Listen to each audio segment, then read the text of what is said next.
ಆತ್ಮೀಯ ಬಂಧುಗಳೇ, ನಾನು ಅರ್ಚನಾ. ದಾರಿದೀಪ ನ್ಯೂಸ್ ಚಾನಲ್ಗೆ ನಿಮ್ಮೆಲ್ಲರಿಗೂ ಸ್ವಾಗತ. ಬಂಧುಗಳೇ, ಇಂದು ನಮ್ಮ ದೇಶ ಜಾಗತಿಕ ಮಟ್ಟದಲ್ಲಿ ತುಂಬ ಹೆಸರು ಮಾಡುತ್ತಿರುವುದು ನಮ್ಮೆಲ್ಲರಿಗೂ ಹೆಮ್ಮೆಯ ವಿಷಯ.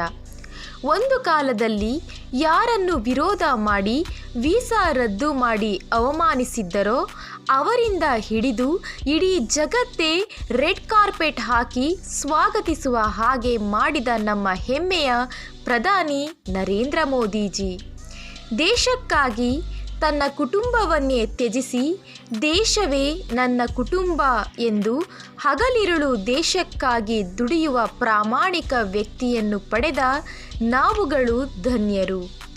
ಇಂತಹ ವ್ಯಕ್ತಿಯನ್ನು ಇಡೀ ಜಗತ್ತೇ ಮೆಚ್ಚಿದ್ದರೂ ಕೂಡ ನಮ್ಮ ದೇಶದಲ್ಲಿಯೇ ಕೆಲ ಸ್ವಾರ್ಥಿಗಳು ಜೀವನ ಪೂರ್ತಿ ಹಗರಣ ಮಾಡಿ ನನ್ನ ಮೇಲೆ ಯಾವುದೇ ಕಪ್ಪು ಚುಕ್ಕೆ ಇಲ್ಲ ಅಂತ ಬೊಗಳುವ ದೇಶದ್ರೋಹಿಗಳು ತಮ್ಮ ತಮ್ಮ ಸ್ವಾರ್ಥಕ್ಕೆ ಮೋದಿಯನ್ನು ವಿರೋಧಿಸುವುದು ದೇಶಭಕ್ತ ಜನರಿಗೆ ನೋವನ್ನು ತಂದಿದೆ. ಜನರು ಅರ್ಥ ಮಾಡಿಕೊಳ್ಳಬೇಕು, ನಮಗಾಗಿ ಹಾಗೂ ದೇಶಕ್ಕಾಗಿ ಮೋದಿಯೇ ಹೊರತು ಮೋದಿಗಾಗಿ ನಾವಲ್ಲ ಅನ್ನುವುದನ್ನು. ಸ್ನೇಹಿತರೆ, ಇಂದು ಮೋದಿಯವರು ನೆರೆಯ ರಾಷ್ಟ್ರವಾದ ಉಕ್ರೇನ್ಗೆ ತೆರಳಿದ್ದು ಅಲ್ಲಿಯ ಅಧ್ಯಕ್ಷರೊಂದಿಗೆ ಸಮಾಲೋಚನೆ ನಡೆಸಿ ರಷ್ಯಾ ಹಾಗೂ ಉಕ್ರೇನ್ ನಡುವೆ ನಡೆಯುತ್ತಿರುವ ಯುದ್ಧವನ್ನು ಎರಡೂ ರಾಷ್ಟ್ರಗಳು ಶಾಂತಿ ಮಾತುಕತೆಯಿಂದ ಬಗೆಹರಿಸಿ ಯುದ್ಧಕ್ಕೆ ನಾಂದಿ ಹಾಡಲು ಸಲಹೆ ನೀಡುತ್ತಾ ಯುದ್ಧವೇ ಪರಿಹಾರವಲ್ಲವೆಂದು ಸಲಹೆ ನೀಡಿದರು. ಅಲ್ಲದೆ ಈ ಹಿಂದೆ ಯುದ್ಧದ ಸಮಯದಲ್ಲಿ ಅಮಾಯಕ ಮಕ್ಕಳು ಪ್ರಾಣ ಬಿಟ್ಟವರಿಗೆ ಸಾಂತ್ವನ ಅರ್ಪಿಸಿ ಭಾವುಕರಾದ ಘಟನೆ ನಡೆಯಿತು. ಮೋದಿಯವರು ಎಲ್ಲೇ ಹೋದರೂ ತನ್ನ ದೇಶವನ್ನು ಮತ್ತು ದೇಶದ ನಾಯಕರನ್ನು ಎಷ್ಟೇ ಬ್ಯುಸಿ ಇದ್ದರೂ ಗೌರವಿಸುವುದನ್ನು ಮರೆಯುವುದಿಲ್ಲ.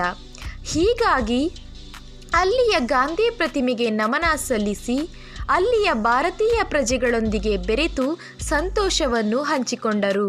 ಈ ಸಮಯದಲ್ಲಿ ರಾಯಚೂರು ಜಿಲ್ಲೆಯ ಹಟ್ಟಿ ಪಟ್ಟಣದ ಯುವಕನಾದ ಸಿದ್ದರಾಮೇಶ ಹಿರೇಮಠ್ ಎಂಬ ವಿದ್ಯಾರ್ಥಿ ಉಕ್ರೇನ್ನಲ್ಲಿ MBBS ಕೊನೆ ವರ್ಷದಲ್ಲಿ ವಿದ್ಯಾಭ್ಯಾಸ ಮಾಡುತ್ತಿದ್ದು, ಈ ವಿದ್ಯಾರ್ಥಿ ಯುದ್ಧ ನಡೆಯುವ ಮುನ್ಸೂಚನೆ ಬಂದ ತಕ್ಷಣ ತನ್ನ ತಾಯ್ನಾಡಿಗೆ ತನ್ನ ಸ್ನೇಹಿತರೊಂದಿಗೆ ದುಬೈಗೆ ಬಂದು ತಲುಪಿದ ತಕ್ಷಣ ಉಕ್ರೇನ್ನಲ್ಲಿ ಯುದ್ಧ ಪ್ರಾರಂಭವಾಯಿತು.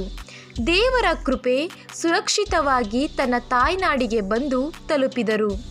ಆದರೆ ನನ್ನ ಜೊತೆ ಇನ್ನೂ ಕೆಲ ಸ್ನೇಹಿತರು ಮತ್ತು ಸಾವಿರಾರು ವಿದ್ಯಾರ್ಥಿಗಳು ಅಲ್ಲೇ ಸಿಲುಕಿ ಸಾಕಷ್ಟು ತೊಂದರೆಯನ್ನು ಅನುಭವಿಸಿದರು.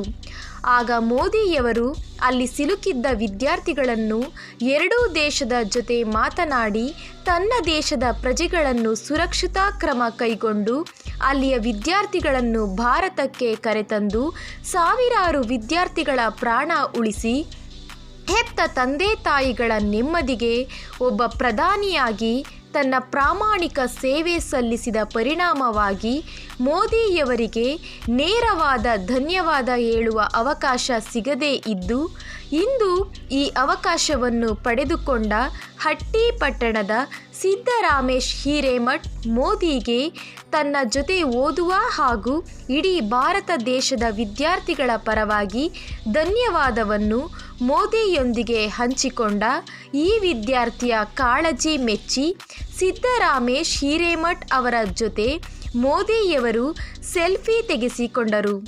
ಸಿದ್ದರಾಮೇಶ್ವರ ಹಿರೇಮಠ್ಗೆ ಯುಕ್ರೇನ್ನಲ್ಲಿ ಓದುವ ಎಲ್ಲ ವಿದ್ಯಾರ್ಥಿಗಳು ಮೆಚ್ಚುಗೆ ವ್ಯಕ್ತಪಡಿಸಿ ಸಿದ್ದರಾಮೇಶ ಹಿರೇಮಠ್ಗೆ ಧನ್ಯವಾದ ಅರ್ಪಿಸಿದರು ಹಾಗೂ ದೇಶದ ಧ್ವಜ ಹಿಡಿದು ಒಂದೇ ಮಾತರಂ ಅಂತ ಘೋಷಣೆ ಕೂಗಿ ದೇಶದ ಪ್ರಧಾನಿಗೆ ಶುಭ ಕೋರಿದರು. ಮೋದಿಯ ಸಲಹೆಯಂತೆ ಎರಡೂ ದೇಶ ಯುದ್ಧ ನಿಲ್ಲಿಸಿ ಅಲ್ಲಿ ನೆಲೆಸಿದ ಭಾರತೀಯರು ಹಾಗೂ ಅಲ್ಲಿಯ ಜನತೆಯು ನೆಮ್ಮದಿಯ ಜೀವನ ನಡೆಸಲಿ ಅಂತ ಪ್ರಾರ್ಥಿಸಿ ನಿಮ್ಮೆಲ್ಲರಿಗೂ ಧನ್ಯವಾದಗಳು. ಇನ್ನೂ ನಮ್ಮ ಚಾನಲನ್ನು ಸಬ್ಸ್ಕ್ರೈಬ್ ಆಗಿಲ್ಲ ಅಂದರೆ ಕೂಡಲೇ ಸಬ್ಸ್ಕ್ರೈಬ್ ಮಾಡಿ, ಲೈಕ್ ಮಾಡಿ, ನಿಮ್ಮ ಮಿತ್ರರಿಗೆ ಶೇರ್ ಮಾಡಿ.